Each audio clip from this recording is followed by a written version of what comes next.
staff have been looking at a number of which ways, and we do believe there are a great number of possibilities. But before I get into that, I would like to ask a few questions, starting with you. Did you happen to see any distinctive body features during the time of the theft? Mr. Fairfax is wearing the same gloves as the thief. Do you think Mr. Fairfax is the thief? Well, All right, then, I'll come back to you on that. Did you happen to see any distinctive body features?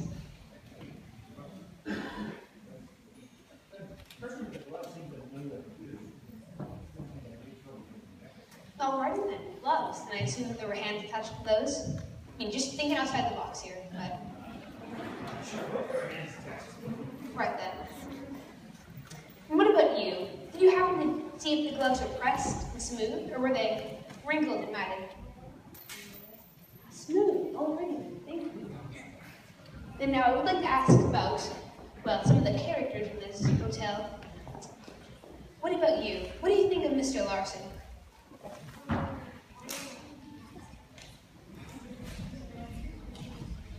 A little suspicious. Righty then. What do you think of Mr. Larson? He's very smooth. Glides. And you, sir, what do you think about the Bridinghams? They're very whippy. Like whippersnappery? Whippersnappery, alrighty then. Big words. What about you? What do you think of the Bridinghams?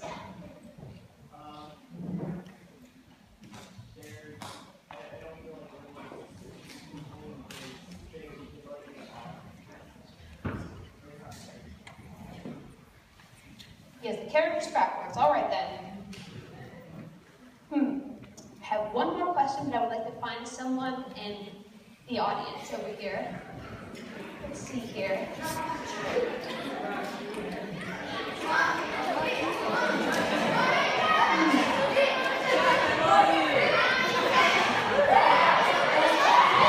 How about you? What do you think about Mrs. Rochester?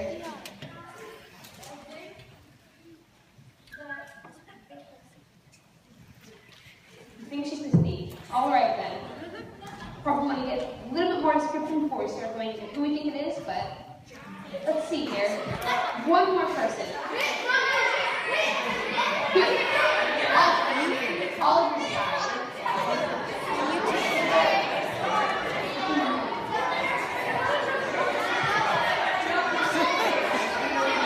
How about you, sir?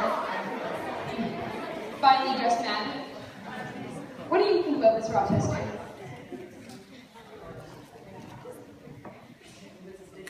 Very suspicious. Alrighty then. Thank you both. Look into her. Alrighty then. Thank you both so much.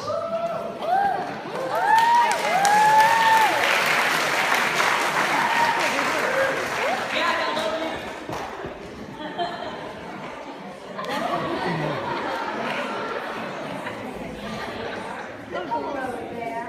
I can come overhear you having a conversation with my good friend, Chief Whitfield. If you could just spare me a moment of your time and pick up your collective brain and help me out, would that be okay, sir? So, who do you think did it? I think the woman... Okay,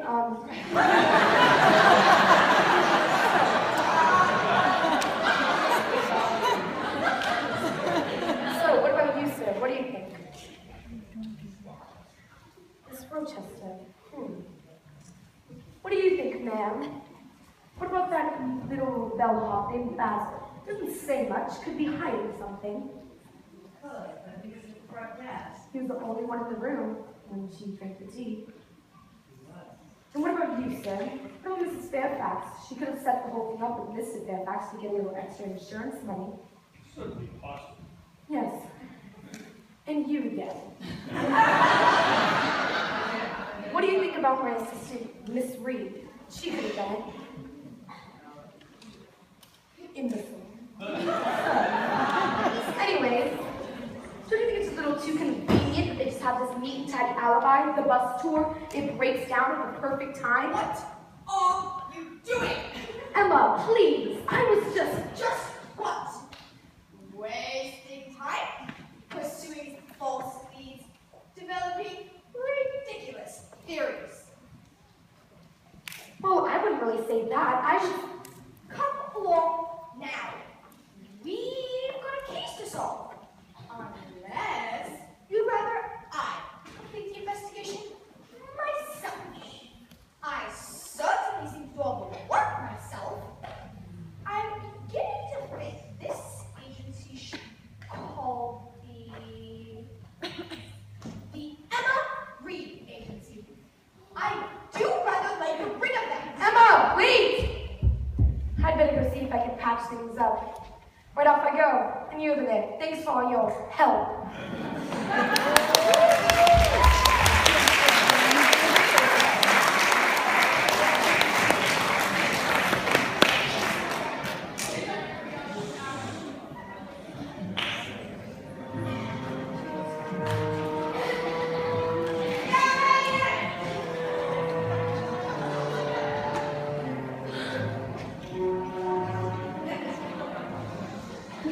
I just can't imagine someone at this hotel stealing a valuable necklace. Miranda, don't climb on the furniture. That'll teach you. It's disturbing to think that the thief is still among us. The police ruled out that couple, the Brighthams, after they didn't find the necklace among all the other stolen items. At least we weren't here when it happened. Otherwise, we would have been under suspicion too. See, Federica, here's another good reason for going on that tour. You missed out on being questioned by the police. At least it would have been more interesting than looking at flowers. You missed all the excitement here. Come on, Miss Brooklyn. Our tour wasn't all that bad. Definitely was pretty good. Speaking of food, we're going to eat elsewhere. Dinner was awful. Everybody stop chatting here before eating dessert. I pity you here. But I don't like this food.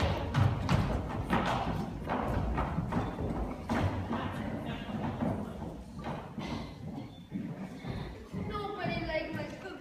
Edward, I want to leave this hotel.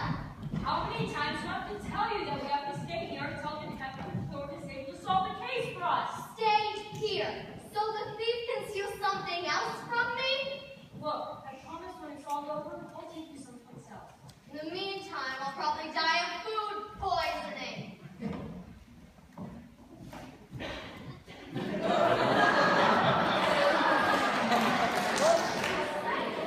What? Michael! Go! This woman is velvet. There you are. I read the tomorrow for you. It's been such a hectic day. I haven't had time to check up on you and see how you're doing. Consider what you was saying here as on the house. What a bargain. You're very kind, Henry. Thank you. Blanche needs a bit of fresh air, so we're going to go on an evening stroll. Come along here.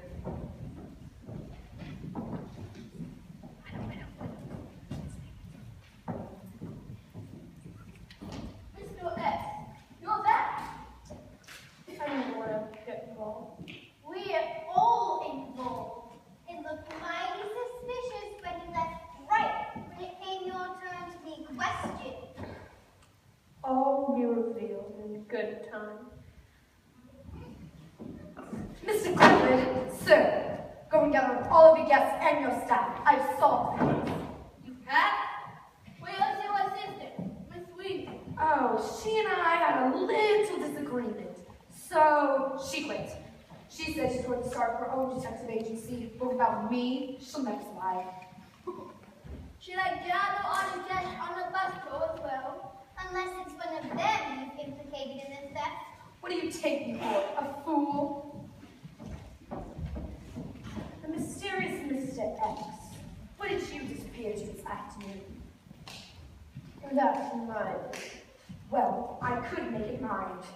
You didn't show up to routine questioning. Perhaps my thief had an accomplice. Now that would be interesting. Everyone, gather round and listen to the genius of Philip Thornton as he cracks the case of the mysterious stolen necklace. Thank you, good fellow. I knew you could do it. Think nothing of it. It was easy. deal yesterday morning to see who could solve the case first. Just for your information, I was here to give the solution to you. If you ever need my expertise, I have posted in brochures if you ever feel the need. Go ahead. Just get on with it. We're all eager to hear what you found. All right. It was Basil. Me? Don't act so surprised. It's always the bellhop. Or is that the butler? Besides, hasn't it struck you people that Basil is clearly a native of Timbuktu, but strikes a quintessentially British name? But we just call him Basil because we can't pronounce his real name. Then what is his real name? I just told you, we can't pronounce it. Besides, it doesn't matter. Basil's a mysterious mastermind to steal Mrs. Fairfax's precious diamond necklace. I'd like to know how he did it. I'm getting to that. According to all of your testimonies, you were all asleep by 11 p.m., but Basil admitted that he was working the late shift at the front desk. He was the only one in the room when Mrs. Fairfax drank the tea, that he had maced the sedative, then he crept up behind her and stole her diamond necklace. I knew it all along, sneaky little bellhop. Did you find my necklace, detective? No, not yet, but I know we'll find it. Come along, Basil. Well, I'm glad that's over. Me too. Imagine the little bellhop guy being a crook. I don't believe it. I worked with Basil for 3 years. He would never do such a thing. I agree with you, Miss White. Thank you, Officer Black.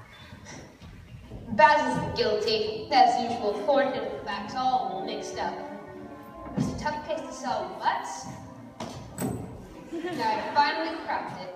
Or, I suppose I should say we finally cracked it. We were able to narrow down to suspects once we searched the rectangles. We realized that while they pretty much stole everything else in the hotel, they hadn't stolen Mrs. Fairfax's necklace. We retrieved all missing evidence and recommended that Everton get some treatment for that compulsive behavior. Then we examined the testimonials we had taken for any possible motives. At first, we thought financial need would be motive. This motive pointed to the Clippers, further struggling in the hotel business, Mr. Larson, because of his enormous debts, and any of the maids could have been possible thieves. And due to their not getting a raise over several years, and have been being poorly paid. But then we looked at some other possible methods for this crime. Motives such as jealousy and resentment, for example. We also examined a coincidence that was just too unusual to ignore. The coincidence that Audrey Rochester and Edward Fairfax, formerly engaged, both in the United States, would end up in the same remote hotel in England. One piece of evidence. A lady's diamond engagement ring also led us to our conclusion. Audrey Rochester, you are a thief. What? You haven't proven anything. Confess, Audrey. Haven't you carried a resentment towards Blanche ever since Edward broke off your engagement for her? Don't you feel as though her riches should belong to you? Along with the diamond necklace, of course. Your bitterness and resentment grew over the years, and you finally decided to exact revenge upon the Fairfaxes. Audrey, we found her diamond engagement ring from Edward. The one you wear a little chain around your neck. In between the cushions on the couch. Charlie didn't realize it was missing until the next morning. By then, it was too late. It was very callous of you to show your ring to one of the maids. Audrey, is this true? You still keep the ring I gave you? And now you want to steal my wife's necklace? Yes, Eddie, it's true. I'm the one that deserves the life Blanche lives, the wealth, the fame, the travel. She took it all away from me. I can't believe it! I can. Now, Doyle, take away Miss Rochester. No. Officer Black, no search Miss Rochester's room for the diamond necklace. I'll get you!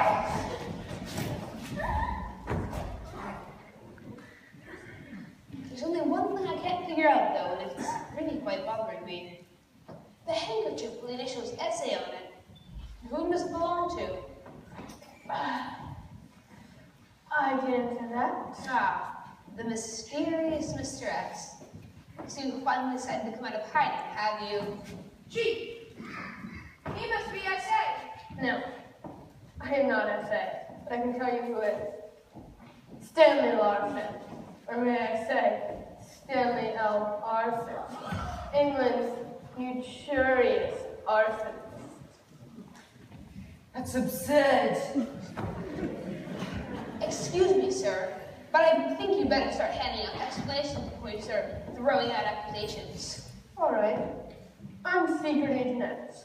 I've been following the case of Mr. Arson here for several months, and I finally have enough evidence to put him away for a very long time.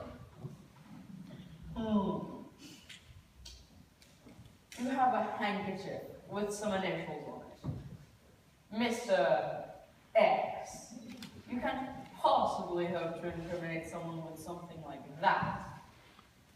Besides, have there been any fires since I've been staying here, Mr. and Mrs. Clifford? Well, there have been a few, but that's only because Basil has started cooking.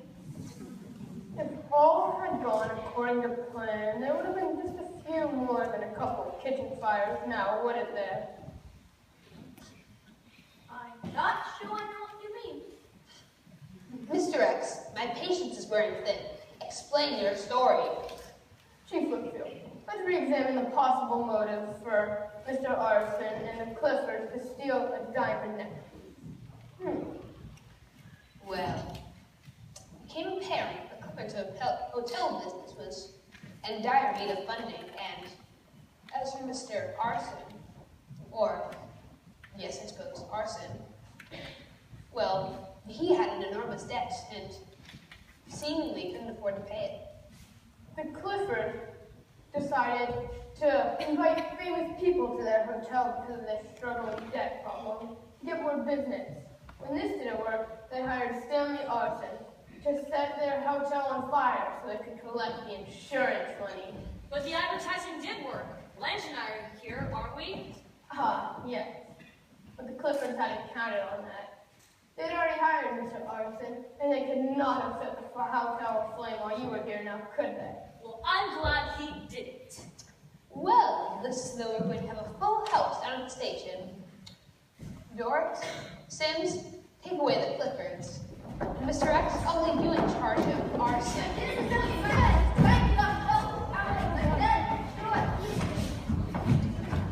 Bill, you don't tell me what that necklace is, I swear I'll break your neck. Thank you. I was beginning to think I'd never see it again with all these crooks around. I told you we'd find it. What was it?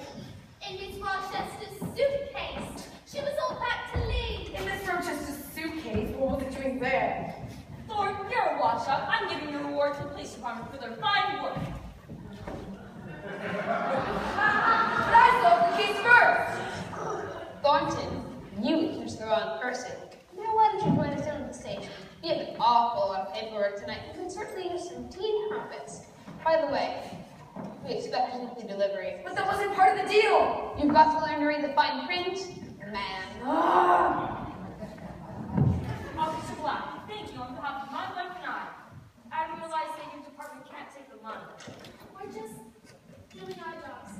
Edward, perhaps we could hire an interior decorator to redesign the police station. Those places are so drab. Or maybe donate some new uniforms with brighter colors and new hats. It's a fine idea, Blanche. We'll get to work on that right away. Thank you, Mr. and Mrs. Backpacks. I can't wait to inform you with your student development. Come on, dear. I believe we're staying out of the different Looks like we're unemployed. Unemployed? It means we're out of a job, Basil. No job? No job. But that's okay. We'll find an employer who is even more than Mr. Cooper ever did. Excuse me, I couldn't help but overhearing your conversation. If you're interested, we need some new hired help. Blanche fired all of ours before we left. I'm sure we love the workers in backpacks.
done. I would just like to quickly say what an amazing job these guys have done these past 3 nights.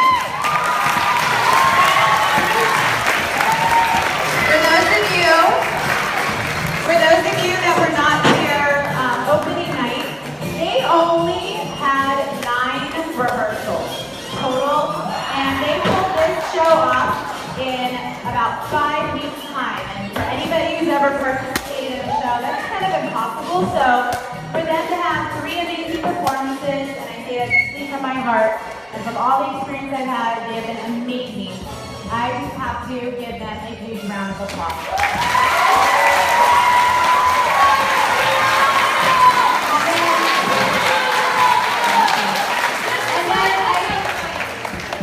And then I just quickly have to recognize 2 parents of the cast and crew that just honestly went above and beyond isn't even feasible. These parents gave up rehearsals and time outside of rehearsals to work on costumes and to work on the lights and sound. So I don't think Christine is here tonight, but Christine Thorstenstein, she deserves a huge round of applause. She helped on so many of these costumes, fitting the students, mending. Some of these costumes were in horrible condition and we got them all taken care of. So she deserves a big round of applause, and we are sending recognition to her tonight. And then the other person is here tonight, and that is my sound and lights person, and that is Paul.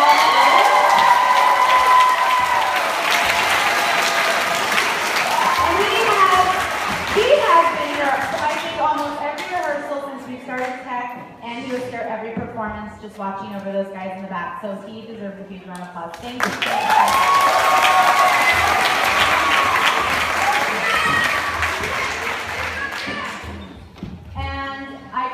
To leave you with a huge thank you to all of you for being here tonight and enjoying the show. I think something is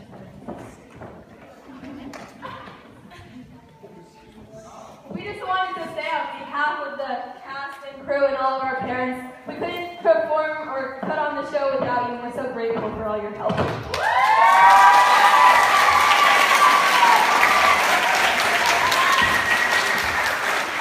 Well, although Miss Ivy said we worked on it for 9 weeks, it's like unbelievable how many hours, not 9 rehearsals, unbelievable how many hours Miss Ivy spent putting this performance together. We cannot be here without her.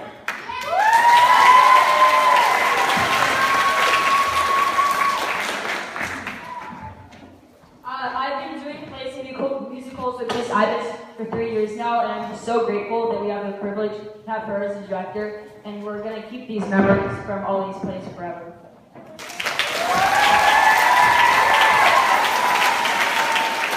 Not only does she lead us and direct us, she also helps us change our acting skill, and she's watched us mature, all of us, over the years.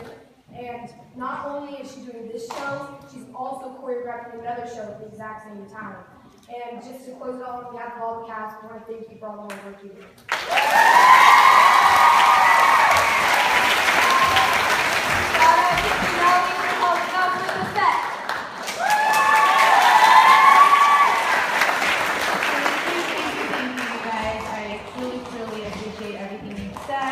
All of you are very dear to my heart, especially you 8th graders who have had.